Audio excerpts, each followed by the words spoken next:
بسم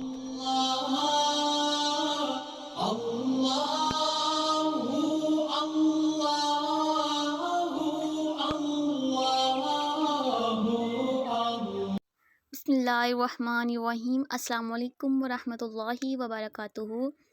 رب اشرح لی صدری ویسر لی امری واحلل عقدۃ من لسانی یفقہوا قولی۔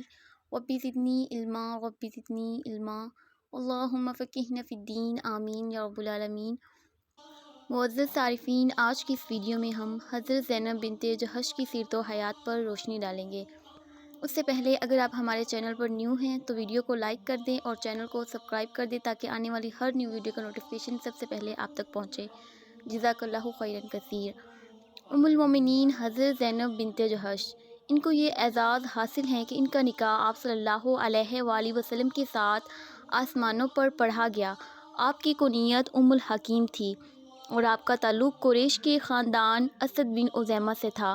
آپ کی والدہ کا نام امیمہ تھا جو حضرت عبد المطلب کی بیٹی تھی۔ حضرت انس بن مالک رضی اللہ تعالی عنہ سے مروی ہے، پردے کی آیت ام المومنین حضرت زینب بنت جحش کے بارے میں نازل ہوئی۔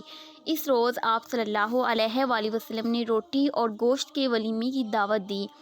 صحیح بخاری کی حدیث میں ہے کہ ام المومنین حضرت زینب بنت جحش رضی اللہ تعالی عنہا دوسری ازواج محترمات سے فخر کے طور پر کہا کرتی تھی، تم سب کے نکاح تمہارے ولیوں اور وارثوں نے کیے، جبکہ میرا نکاح خود اللہ تعالیٰ نے ساتویں آسمان پر کیا۔ اللہ کے رسول صلی اللہ علیہ وآلہ وسلم زید رضی اللہ تعالیٰ عنہ کے نکاح کے لیے اپنے ہی خاندان میں سے اپنی سگی پھوپھی کی بیٹی زینب بنت جحش کا رشتہ طلب کیا۔ رشتہ دینے والے سوچ میں پڑ گئے کہ کہاں قریشیہ اور ہاشمیہ اور کہاں زید جو ایک غلام ہے۔ قریب تھا کہ یہ رشتہ ناممکن ہو جاتا، لیکن جب حضرت زینب رضی اللہ تعالی عنہا اور اس کے گھر والوں کو معلوم ہوا کہ اس میں اللہ کے رسول ہی نہیں بلکہ اللہ تعالیٰ کی رضا بھی شامل ہے، تو حضرت زینب رضی اللہ تعالی عنہا سمیت سب گھر والے مان گئے اور یوں نکاح ہو گیا۔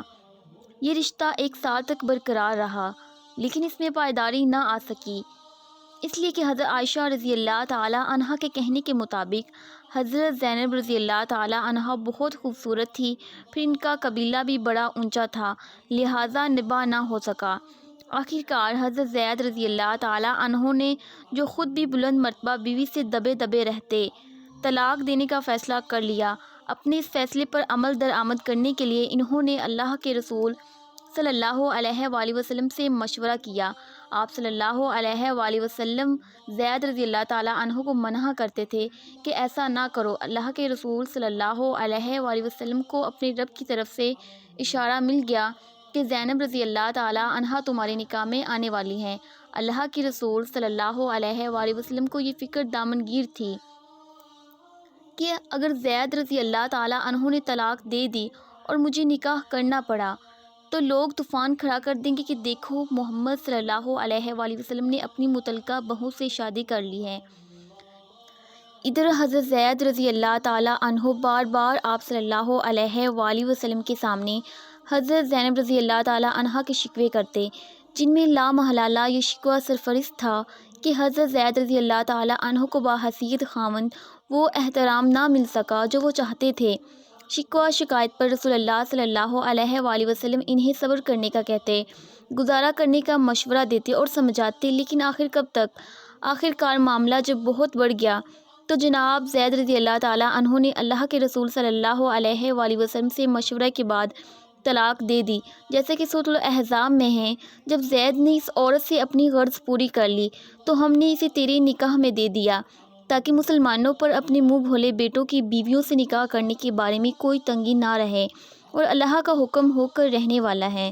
معزز عارفین، ثابت ہوا کہ یہ اللہ کا حکم تھا کہ مولا کریم زید اور زینب کا نکاح کروا کر ثابت کرنا چاہتا تھا کہ اسلام میں ذات پات اونچ نیچ کوئی نہیں، بلکہ مومن مرد اور عورت ایک مومنانہ برادری ہے، اس کی بنیاد پر آپس میں رشتے ناطے ہو سکتے ہیں۔ دوسری بات یہ سمجھ میں آئی کہ معاشرتی تفاوت سے اگر نباہ نہیں ہوتا تو یہ دلوں کا معاملہ ہے۔ اللہ نے یہاں پر راستہ رکھا ہے کہ ایسی صورتحال میں طلاق کے ذریعے ایک دوسرے سے الگ ہو جاؤ۔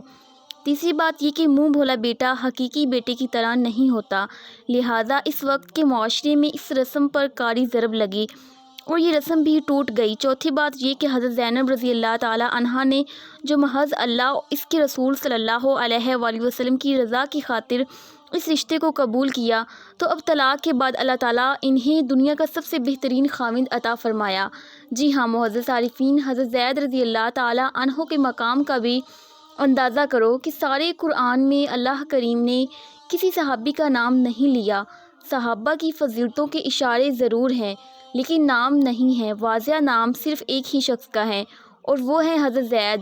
اللہ نے ایک غلام کے نام کا قرآن میں تذکرہ کر کے واضح کر دیا کہ لوگوں، ذات، برادریاں تمہارا اپنا معاملہ ہے، میرے تو سب بندے ہیں اور میرے ہاں فضیلتوں کا پیمانہ تقویٰ ہے۔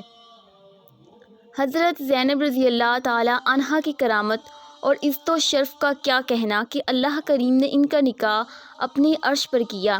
چنانچہ مسند احمد میں ہے کہ حضرت زینب رضی اللہ تعالی عنہا کی جب عدت پوری ہو گئی تو رسول اللہ صلی اللہ علیہ وآلہ وسلم نے حضرت زید رضی اللہ تعالی عنہ سے کہا تم جاؤ اور انہیں مجھ سے نکاح کا پیغام پہنچاؤ۔ حضرت زید رضی اللہ تعالی عنہ گئے۔ اس وقت وہ اپنے آٹے کو خمیر کر رہی تھی۔ حضرت زید رضی اللہ تعالی عنہ پر ان کی عظمت و ہیبت اس قدر چھائی کہ ان کے سامنے آ کر رسول اللہ صلی اللہ علیہ وآلہ وسلم کا پیغام بھی نہ دے سکے، بلکہ ان کے ایک طرف منہ پھیر کر بیٹھ گئے اور رسول اللہ صلی اللہ علیہ وآلہ وسلم کے پیغام کا ذکر کیا۔ حضرت زینب رضی اللہ تعالی عنہا نے کہا ٹھہرو، میں اللہ سے استخارہ کر لوں، اور پھر وہ کھڑی ہو کر نماز پڑھنے لگی۔ حضرت زید رضی اللہ تعالی عنہ کہتے ہیں کہ جب میں اللہ کے رسول صلی اللہ علیہ وآلہ وسلم کا پیغام دینے گیا تو میں نے انہیں آٹا گوندتے دیکھا، ان کی عظمت میرے سینے پر بیٹھ گئی اور میں ان کی طرف دیکھنے کی جرت نہ کر سکا، لہٰذا میں نے اپنا رخ پھیرا، اپنے قدموں پر پھیرا اور حضرت زینب رضی اللہ تعالی عنہا کا وہ پیغام دیا کہ اللہ کے رسول صلی اللہ علیہ وآلہ وسلم تیرا ذکر کر رہے تھے۔ حضرت زینب رضی اللہ تعالی عنہا سمجھ گئی اور فوراً کہا جب تک میں اپنے رب سے مشورہ نہ لے لوں کچھ نہیں کر سکتی، اور ساتھ ہی وہ اس جگہ کھڑی ہوگی جو جگہ انہوں نے نماز کے لیے مخصوص کی تھی۔ معزز عارفین، قربان جائیں زینب رضی اللہ تعالی عنہا کے تعلق پر کہ انہوں نے جواب کیسا خوبصورت دیا کہ پہلے اپنے رب سے مشورہ یعنی استخارہ کروں گی، پھر دیکھوں گی رب میرے دل کو کدھر موڑتا ہے۔ جی ہاں، دل نے رسول کریم صلی اللہ علیہ وآلہ وسلم کے علاوہ اور بھلا کدھر جانا تھا، اس لیے کہ دل تو اللہ کی دو انگلیوں کے درمیان ہوتا ہے۔ مگر حضرت زینب رضی اللہ تعالی عنہا کے اس عمل سے پتہ چلتا ہے کہ ان کا اپنے رب کے ساتھ تعلق کس قدر گہرا اور عمیق تھا۔ جی ہاں، وہ رب سے مشورہ کر رہی تھی، ادھر قرآن نازل ہو چکا تھا، عرش والا رب اپنے نبی صلی اللہ علیہ وآلہ وسلم کا نکاح عرش پر کر چکا تھا۔ چنانچہ اللہ کے فیصلے کے بعد رسول کریم صلی اللہ علیہ وآلہ وسلم سیدھے حضرت زینب کے پاس گئے۔ اب وہ ان کی بیوی تھی، اجازت لینے کی حاجت نہ تھی، لہٰذا آپ صلی اللہ علیہ وآلہ وسلم سیدھے اندر گئے۔ حضرت زینب رضی اللہ تعالی عنہ کو رب کریم کے حکم سے آگاہ فرمایا اور یوں اب دونوں میاں بیوی تھے۔ جی ہاں، نہ ایجاب تھا، نہ قبول تھا، نہ انسان گواہ تھے، نہ کوئی ولی تھا۔ سبحان اللہ، کیا کہنے حضرت زینب رضی اللہ تعالی عنہا کے مقدر کے وہ فخر کیا کرتی تھی، تو بجا کہ ان کا نکاح اللہ نے عرش پر کیا تھا۔ سبحان اللہ۔